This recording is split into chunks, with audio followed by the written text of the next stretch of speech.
Le present perfect. Good morning. Notre objectif est de nous concentrer sur la conjugaison des verbes et d'aborder l'utilisation du present perfect pour exprimer une expérience. Nous verrons comment ce temps se construit. Nous verrons aussi quel est son sens, sa valeur, c'est-à-dire qu'est-ce qu'il permet d'exprimer. Nous verrons également comment l'utiliser quand on veut questionner quelqu'un sur son expérience ou exprimer sa propre expérience. Voyons d'abord la structure de ce temps et revenons sur la vidéo What About Rose? Lorsque Tom questionne sa sœur sur ses expériences, il pose les questions suivantes. Have you ever driven a bumper car? Have you ever touched a worm? Have you ever been hot air ballooning? Tu remarqueras que les verbes comprennent deux parties. D'abord l'auxiliaire have au présent, suivi du participe passé. Pour rappel, le participe passé d'un verbe dépend si le verbe appartient au verbe régulier. Dans ce cas-là, le participe passé prendra ed à la fin. Prenons l'exemple du verbe touch qui devient touched. Ou si le verbe est un verbe irrégulier, on utilisera la troisième colonne du tableau. Prenons l'exemple du verbe drive, prétérit drove, participe passé driven. Dans l'exemple, have you ever driven a bumper car? Nous retiendrons donc que la structure du present perfect est l'auxiliaire have au présent, le participe passé du verbe. Qu'en est-il maintenant du sens de ce temps? Que permet-il d'exprimer? La valeur principale du present perfect est qu'il sert à exprimer un lien entre le passé et le présent. Dans le cadre de l'expérience, on l'utilise parce que qu'est-ce que c'est qu'une expérience? Eh bien, c'est un événement passé dont le sujet conserve un savoir dans le présent. Par exemple, dans le passé, Rose a conduit une auto-tamponneuse et donc dans le présent, elle est capable d'expliquer à quelqu'un comment conduire une auto-tamponneuse. Nous avons donc un événement passé qui a un impact sur le présent dans le sens que le sujet conserve une compétence de cette expérience passée. Voyons maintenant comment questionner quelqu'un sur son expérience. Et reprenons les phrases de Tom. Have you ever driven a jet ski? Have you ever touched a worm? Have you ever been ziplining? On retrouve la structure de la question fermée, auxiliaire, sujet, verbe au participe passé, avec l'adverbe ever juste avant le participe passé. Ever signifie déjà. Have you ever? As-tu déjà? Le participe passé que l'on va rajouter après ever va définir l'expérience dont on veut parler.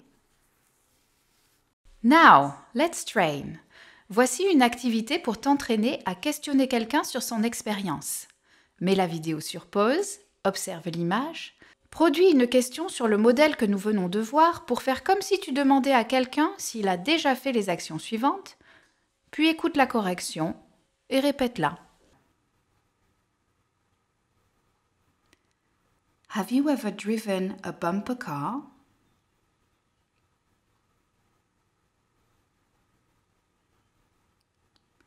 Have you ever touched a snake?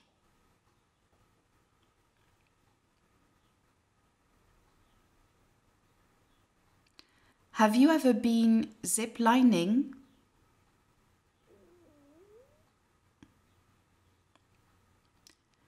Have you ever touched a spider?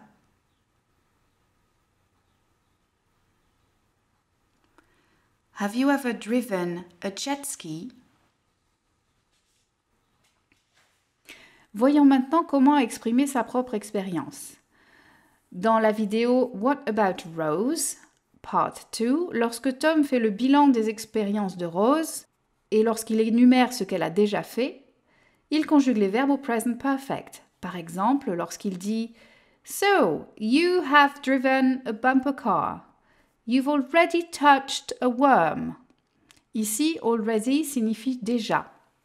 Maintenant, pour exprimer qu'une action ne fait pas partie de l'expérience de quelqu'un, en clair, pour dire que quelqu'un n'a jamais fait quelque chose, on utilisera l'adverbe never. Par exemple, Tom dit You've never driven a jet ski. Now, let's train. Voici une activité pour t'entraîner à exprimer ton expérience. Mets la vidéo sur pause, observe les images, produis une phrase avec le verbe conjugué au present perfect et l'adverbe already ou never, puis écoute la correction et répète-la.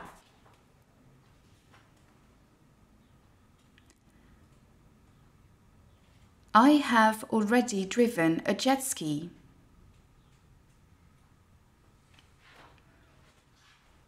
I have never touched a rat.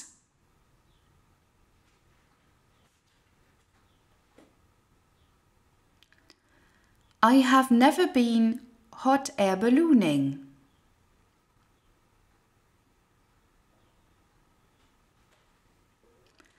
I have already touched a kangaroo.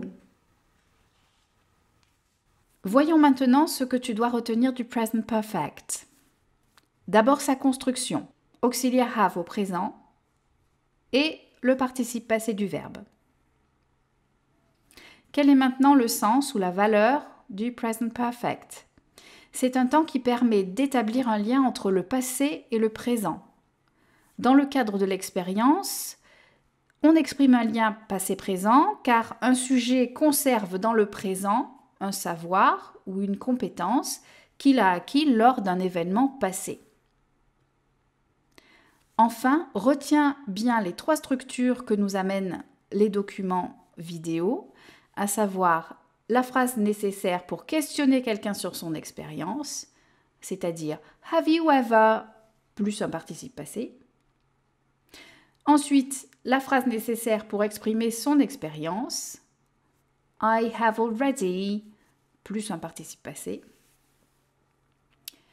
Et enfin, la phrase nécessaire pour exprimer une absence d'expérience, pour dire qu'on n'a jamais fait quelque chose, « I have never » plus un participe passé. Je te renvoie maintenant aux exercices à l'écrit pour reprendre toutes ces structures et ces définitions.